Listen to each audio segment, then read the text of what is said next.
수강생 여러분 안녕하세요. 이번 시간은 2월과 3월의 의뢰에 대해 살펴보겠습니다. 지난 강의에서 살펴보았듯이 한국 전통사회에서 세시 의뢰는 정월에 집중되어 있었습니다.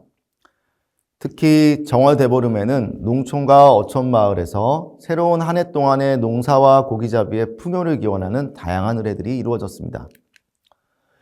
구체적으로는 달의 모양을 관찰하거나 곡식을 물에 담갔다가 그것이 팽창하는 형태를 보고 한 해의 농사의 성패를 미리 점쳐보는 행사들이 많았습니다. 이러한 행사들이 나타난 배경 중 하나는 과학기술을 통한 예측 기술이 충분히 발달하지 않았고 동력을 사용한 기계장비 등의 사용이 제한적이었던 전통사회에서 생업활동의 성공이 적절한 때를 포착하는 것에 의해 크게 영향을 받았기 때문입니다. 이번 시간에는 월별, 계절별로 나타나는 기후적 특징들을 확인하면서 각 시기에 행해지는 세시 의뢰의 구체적인 내용과 성격들을 살펴보도록 하겠습니다. 2월과 3월은 계절상으로는 봄에 해당합니다. 아직 날씨가 춥긴 하지만 점차 기온이 오르면서 겨울 동안 쌓였던 눈과 얼음이 녹기 시작하는 때입니다. 이 무렵이 되면 농촌 마을에서는 농사를 준비합니다. 집집마다 농기구를 손질하고 땅을 갈고 논둑을 정비하고 물에 논을 대고 씨앗을 마련하는 일들이 이루어집니다. 이 시기에 세시 의뢰 역시 농사의 성패를 관장한다고 여겨지는 농신을 대상으로 한 의뢰들로 구성되어 있습니다. 한국에서 음력 2월, 양력으로는 3월은 농촌에서는 1년의 농사를 준비할 시점입니다. 이 무렵은 바람이 유난히 많이 부는 시기이기도 합니다.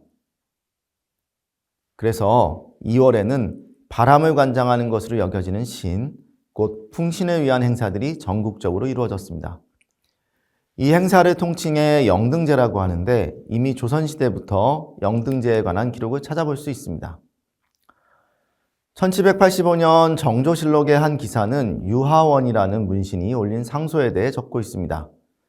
이 상소문을 통해 18세기 당시 영등제의 모습을 간략하게나마 살펴볼 수 있습니다.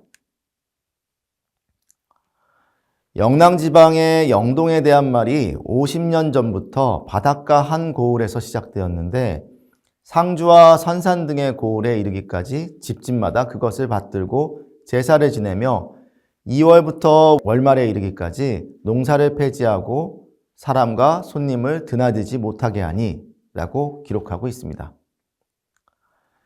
영등제는 영동신에게 올리는 의뢰인데 영동을 다른 말로 영등이라고도 합니다. 영등신을 부르는 말은 지역에 따라 다양해서 영동할멈, 영동할머니, 이월할머니라고도 불리며 영동바람, 풍신할머니라고 부르기도 합니다. 하지만 부르는 이름은 다양해도 영등신은 거의 풍신으로 인식되고 있습니다. 그리고 바람신은 바람과 함께 비와 직접적으로 관련이 있어 농촌뿐 아니라 어촌에서도 중요한 신으로 여겨졌습니다. 영등을 다양한 이름으로 불리지만 할머니라는 단어가 함께 쓰이는 사례가 많다는 점을 눈치채셨나요? 이름을 통해 한국 전통사회에서 영등신이 여성신으로 인식되고 있었음을 추정해 볼 수 있습니다. 영등신이 여성으로 관념된다는 사실은 여러 가지 전설을 통해서도 확인할 수 있습니다. 그중 한 가지 설화를 소개해 드리겠습니다. 영등할머니는 2월 초하루에 하늘에서 땅으로 내려왔다가 20일에 다시 하늘로 돌아가는 신입니다. 영등할머니는 지상에 내려올 때 혼자 오지 않고 딸이나 며느리와 함께 내려옵니다. 딸을 내려오는 때는 바람이 잔잔하지만 며느리와 동행하는 때에는 비바람이 친다고 합니다. 하지만 영등할머니가 며느리와 동행해야 풍년이 든다고 여겼는데 그 이유를 한국 전통사회에서 며느리는 비록 남의 집에서 왔지만 우리 가족이라는 전통적 가족관이 반영된 것으로 해석하기도 합니다. 또 영등할머니의 영험한 능력을 보여주는 이야기도 있습니다. 영등할머니가 지상에 내려와 있는 기간에 영등제에 사용할 곡식을 참새가 쪼아먹고 그 자리에서 죽었다고 하는 것입니다. 그래서 영등할머니가 지상에 머무는 기간에는 각별히 행동을 조심하며 영등신을 모셔야 한다고 합니다. 그렇다면 영등신을 어떻게 모셨을까요? 여기서는 농촌과 어촌으로 나누어 영등제의 구체적인 의례 내용들에 대해 살펴보도록 하겠습니다. 영등신이 내려오는 2월 초하룻날은 한 해 농사가 시작되는 날로 거름을 논밭에 내어 농사가 잘 되기를 빌었습니다. 영등신은 바람신으로 비와 직접 관련되어 농사를 관장한다고 여겨졌기 때문에 영등날의 날씨를 보고 한 해의 풍년을 예측하기도 했습니다. 가령 햇빛이 쬐는 불영등이 내리면 그의 가뭄이 들고 구름이 끼거나 비가 오는 물영등이 내리면 그의 비가 흔하여 풍년이 된다고 보았습니다. 농촌에서는 영등신이 지상에 머물러 있는 동안 비가 때를 맞추어 오고 바람이 고르게 불어서 농사에 알맞게 기후가 순조롭기를 기원했습니다. 영등제는 각 가정 단위에서 이루어졌습니다. 경상도 지방에서는 매일 아침 정화수를 장독대에 올려놓고 빌거나 찰밥, 송편, 청어 같은 음식을 집단에 싸서 청결한 곳에 두면 영등할머니가 먹고 감으로 불운을 면한다고 믿었습니다. 경상도 해안가에서는 영등할망대 혹은 물대라고 하여 긴 막대 위에 정화수를 올려놓고 제사를 지내기도 하고 미역을 걸어놓은 곳도 있었습니다.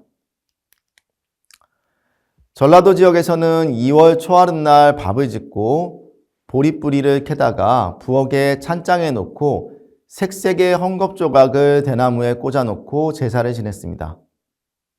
영등신은 농경신, 곡신으로 농촌에서 모셔지기도 하지만 어촌에서 더욱 중요한 신으로 인식되었습니다. 영등신이 관장하는 바람과 비가 바다를 주요한 생업터전으로 삼는 어민들의 삶에 더욱 직접적으로 영향을 미쳤기 때문입니다.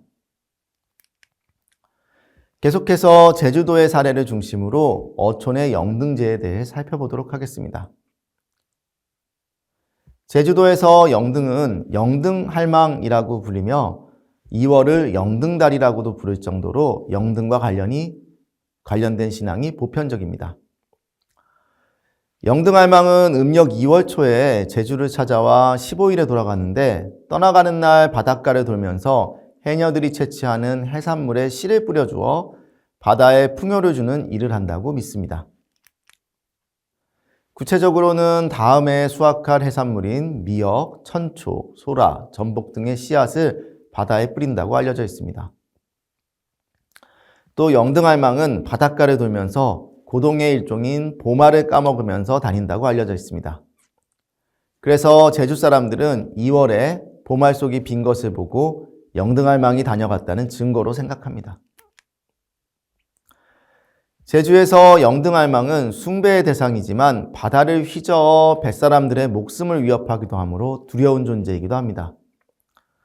영등할망이 제주에 머무는 2월 초부터 중순까지는 제주 바다가 특히 험난하므로 사람들은 행동을 조심하고 다양한 금기를 지킵니다.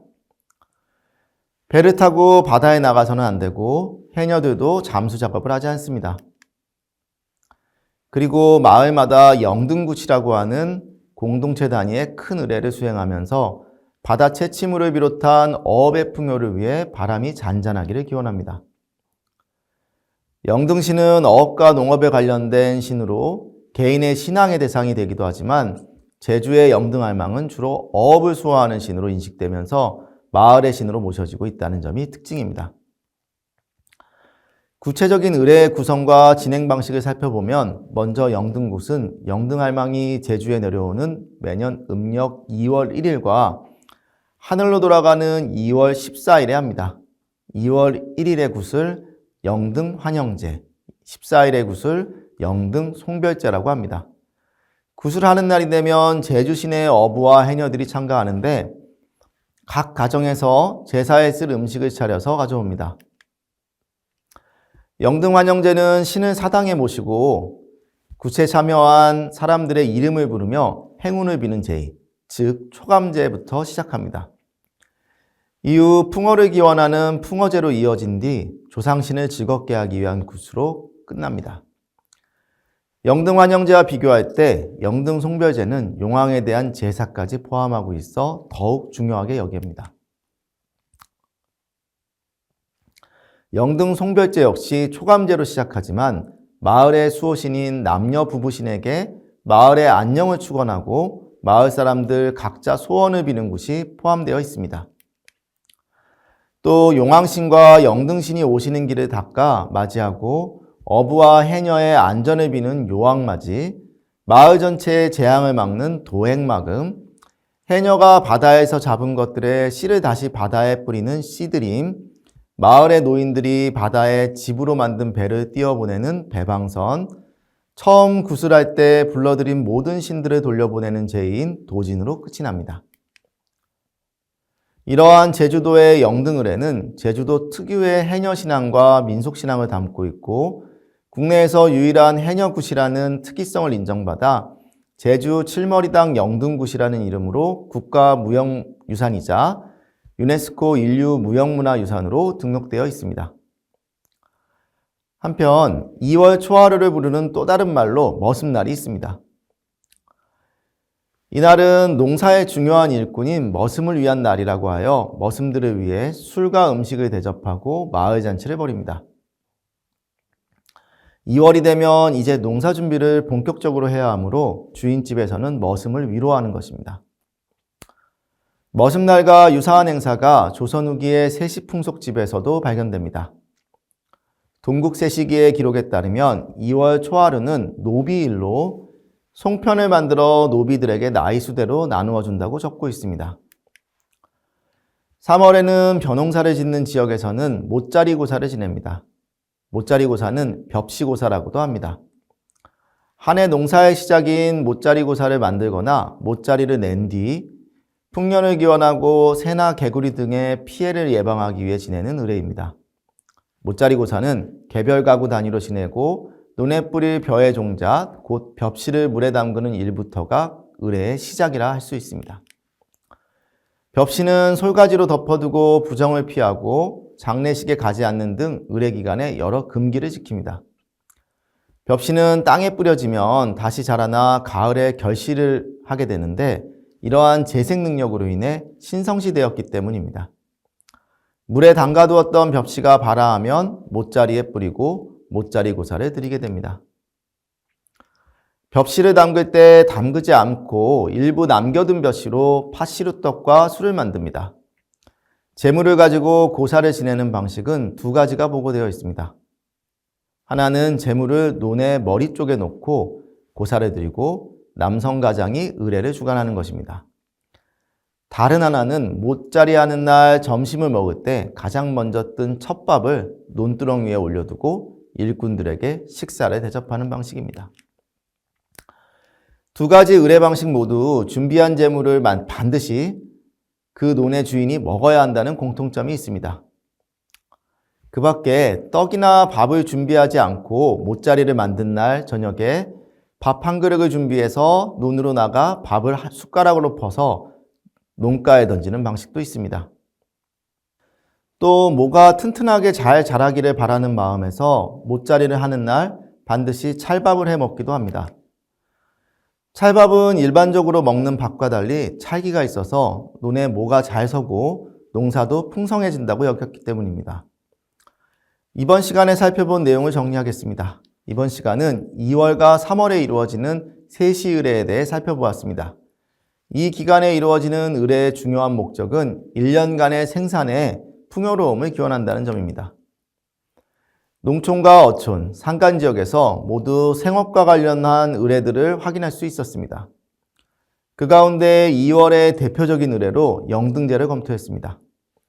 영등제는 바람신을 모시는 제사로 농촌과 어촌에서 수행되었습니다. 바람신은 비와 연결되면서 농촌에서는 농작물의 생장에 영향을 주는 신으로 모셔졌고 어촌에서는 해상 안전을 기원하는 대상이었습니다. 특히 제주도에서는 전복과 같은 조개류를 보내는 신으로 인식되었습니다. 3월의 중요한 행사로 못자리고사를 살펴보았습니다. 이 의례는 농촌과 산간지역에서 이루어졌습니다. 못자리고사는 논을 갈아 물을 대고 벼에 씨앗을 뿌린 뒤에 올렸습니다. 씨앗들이 다가올 여름 동안 병충해의 피해를 당하지 않고 잘 자라기를 기도했습니다.